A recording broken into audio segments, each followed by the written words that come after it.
Hello everyone, and welcome to the Talking Tales. Today, we're going to explore a story about two powerful lessons: the danger of making decisions in anger and the strength that comes from calm, patient thinking when life throws challenges at us. Once upon a time, in a faraway kingdom, there lived a young king named David. At only 25 years old, David had inherited the throne after his father passed away. Although he wore a crown, David was still learning what it truly meant to lead, how to listen, how to choose wisely, and how to remain steady when the world around him shook. When David was a prince, he was guided by a wise teacher named Edward. Edward didn't teach him only about history, politics, and the laws of the land. He taught him values, kindness, patience, and wisdom. And he often reminded David that a king's greatest strength was not his sword, but his judgment. After the old king's death, Edward became David's closest advisor and the kingdom's chief minister, the one voice David trusted when decisions felt heavy and complicated. For a while, everything in the kingdom ran smoothly. The markets were busy, the fields were green, and people spoke well of their young ruler. But then, one year, an unexpected food crisis struck. The rains came at the wrong time. The harvest failed, and fear spread quickly through towns and villages. The royal storehouses, once full, began to look smaller each week. As the pressure grew, David demanded answers. "How could this happen?" he asked. "We had a forecast. We had a plan." Edward, who had made a mistake in the weather forecast, stood before the throne with honesty and humility. He explained what he knew, admitted what he didn't, and promised to work day and night to repair the damage. But in that moment, David's heart was too hot to hear him. Anger can be quick, and it can feel powerful.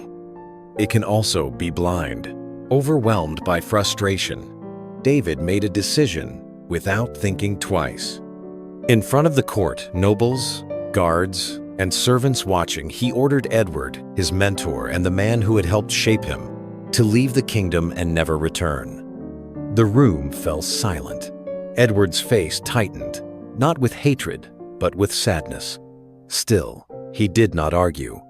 He bowed respectfully, as he always had, and quietly obeyed. He left the palace behind, along with the life he had known, and began again as a stranger in the world. Edward traveled far, beyond the places where anyone might recognize him, and settled in a distant village.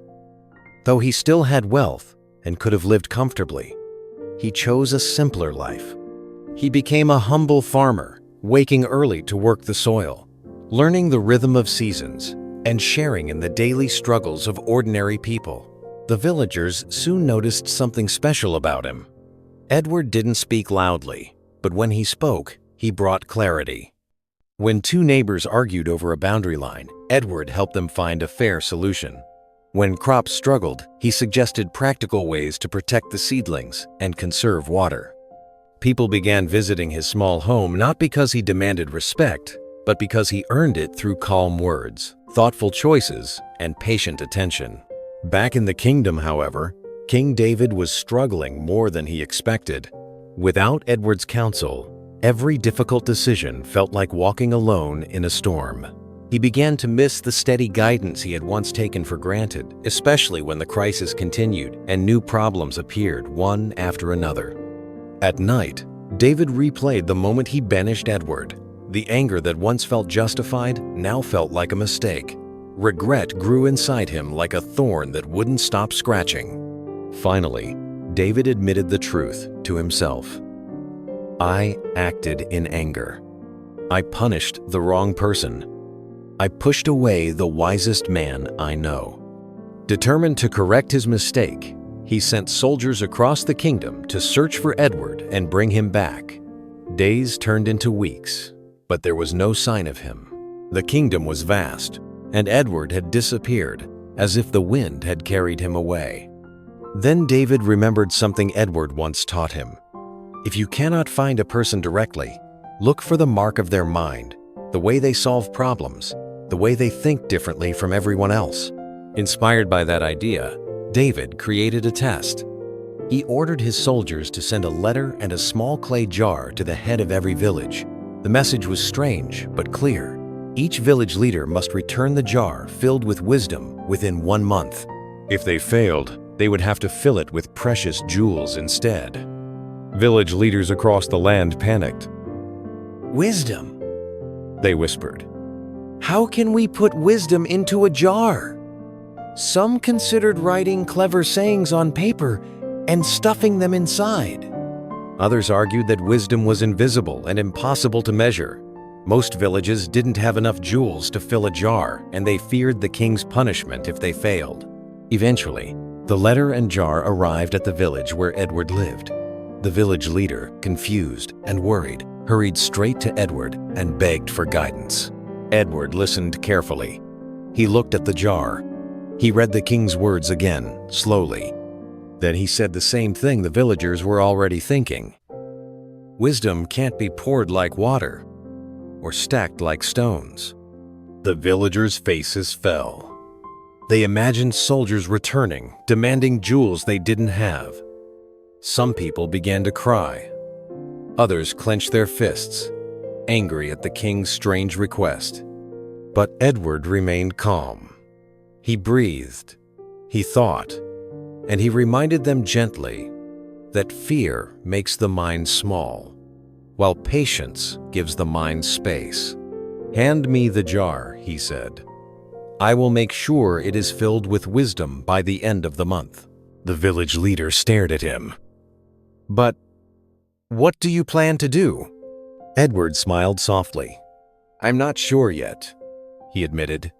"But with time, I'm certain a solution will come." That answer didn't sound like magic. It sounded like faith in the process of thinking. The villagers trusted him and left the jar in his care, holding on to hope the way a traveler holds a lantern in the dark. In the quiet of his farm, Edward pondered the problem each day. He didn't rush. He didn't force an idea. He worked, observed, and waited for the right moment. Because sometimes wisdom is not a sudden lightning strike, but a slow sunrise. Then one morning, as he walked near his garden, he noticed a small pumpkin vine stretching across the soil. A tiny pumpkin had just begun to form, no bigger than his thumb. And in that instant, an idea sparked in his mind. Carefully, so carefully that the vine was not harmed, Edward placed the small pumpkin inside the clay jar without cutting it off from the plant.